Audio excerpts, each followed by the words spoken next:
cultures and people do things. And then after that, I got married, you know, doing that American dream. You know, you go to school, go to college, get married, have 2.5 children, and buy a house with a white picket fence and a dog to go by wild.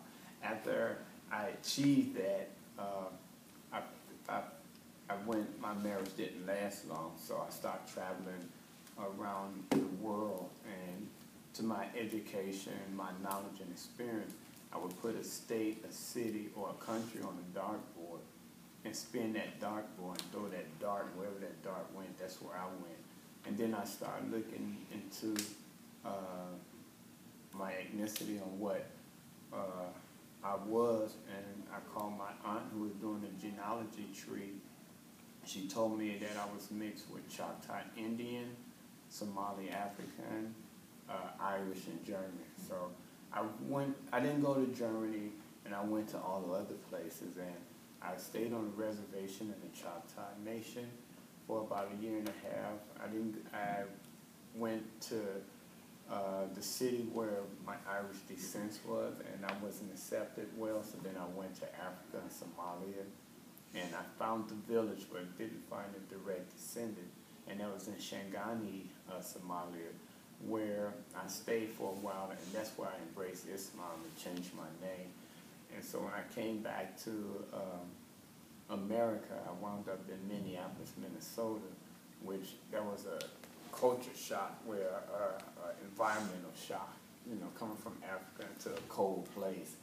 So I quickly signed up to do a job exchange. I was working at 3M and came here to Fujitsu, where I was an electronic engineer, and I noticed that there was a lot of people sleeping on the sidewalk, and they wasn't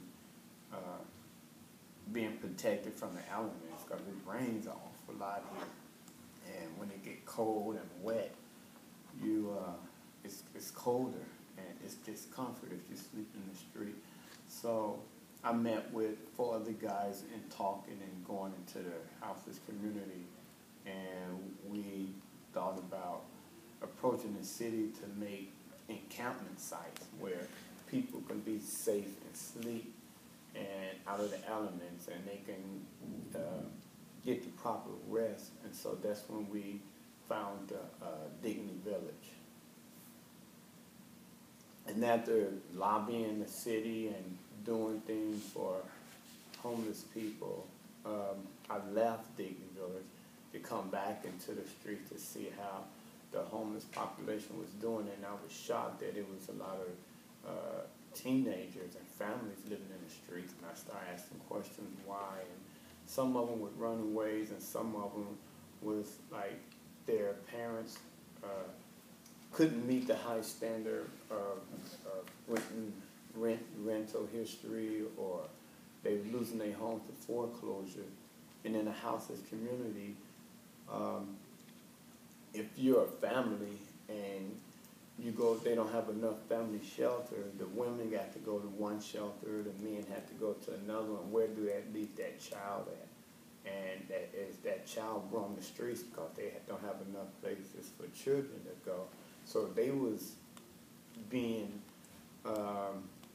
educated by former runaways or former people who couldn't be with their family, or people that's been in the street themselves. And I wanted to do something about that, because I think that the children are really is our future, you know, because what I've done is over with. It's what the children is doing now. They want to grow up and become the president, the senators, the politicians, the bakers, the teachers, perhaps.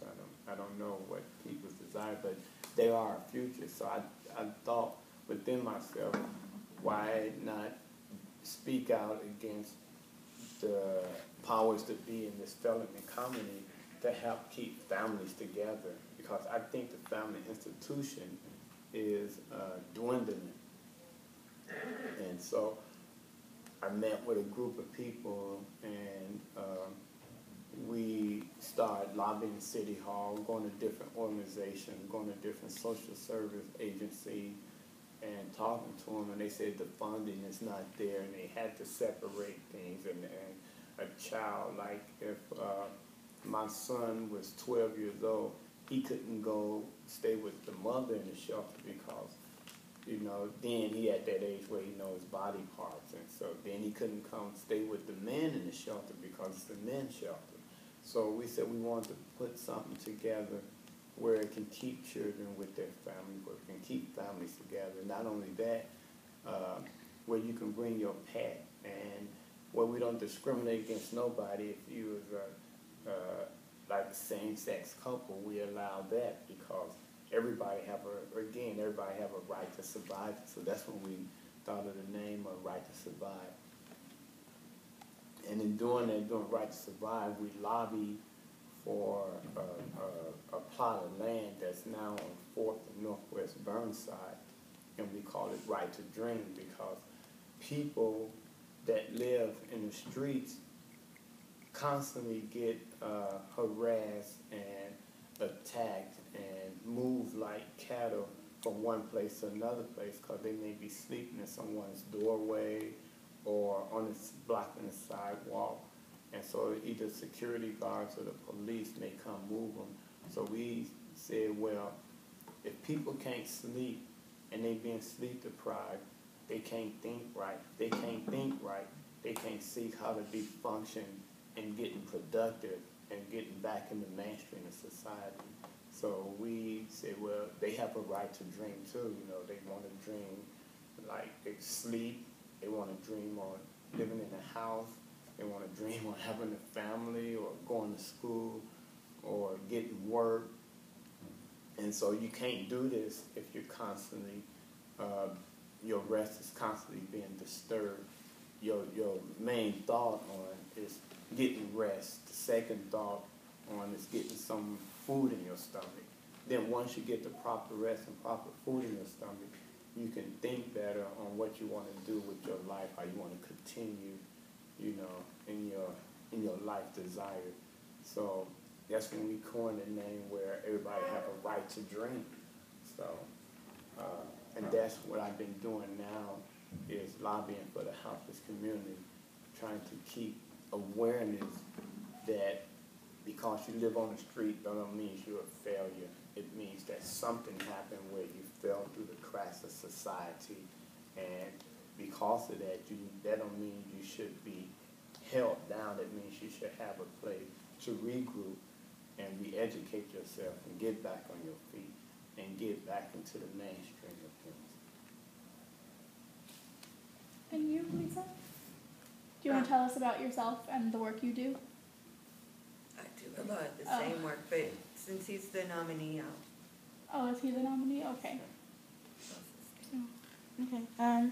What is your definition of peace, and what do you think, in your own words, is your best way to create peace? My definition of peace is everybody leave everybody alone. But I think peace is people accepting differences, and that's where peace is destroyed because I'm a Muslim and you're a Christian, you're a Buddhist, or I'm black, you're Hispanic, or you're white. That separate us, and that became a competitive thing where I'm better than you. And that's what our system teaches, is that competition begat separation, and separation begat belittlement, because I'm competing to be better than you. And when I am better than you, I separate myself from you. And when I separate myself from you, I belittle you and say, you're no good. It's just like you are a student and you are competing to be A students. And if someone's don't get that A stigma, that grade, and they get a C, all of a sudden they feel separate than you are. You know how you got honor students and regular students, essential students, but that don't mean they're a bad person. That breaks the peace right there, because now you got people in a higher echelon, and so with that, people feel negative, And when you're feeling negative, you draw rage and anger. And you anger at the people that's above you, or the people that's above is angry at the people below them because they feel they don't belong. And so I feel if we can accept differences, no matter what status, no matter what spirituality, no matter what ethnicity, no matter your IQ, then that would bring peace. And what's the other question? I got it. How does your work contribute to the community, or how does it affect the people? My work contributes to the community where I give people their morals, their principles, their self-esteem, their scruples, and a desire to want to live again. And it affects the community because I teach them failure is not sin, low aim is. And I record to them that there's 4 main ingredients to your character, and that's the quality of your mind, the integrity of your soul, the determination of your will, and the deepness of your spirituality. And if you're missing one of those main ingredients, that you need to find that to get back into society where you're not thinking that you're a failure because your mind is not as advanced as somebody else's mind. It just means that's not for you. Because I may be a good baseball player, Lisa may be a good hockey player, and you may be a good football player. Who's better? You're just doing something better. So we all need to look at each other as equal. And that affects a community, and that affects a country, because then we all even kill. Nobody is better than nobody. And that way people can move freely and feel self-worth. What challenges or risks have you faced, and how did you overcome them? Sometime in my speeches that I ask people, what do they see when they see me? What are they looking at? And now in government, I'm the 3 worst things. I'm black, I'm a Muslim, and I'm homeless. And those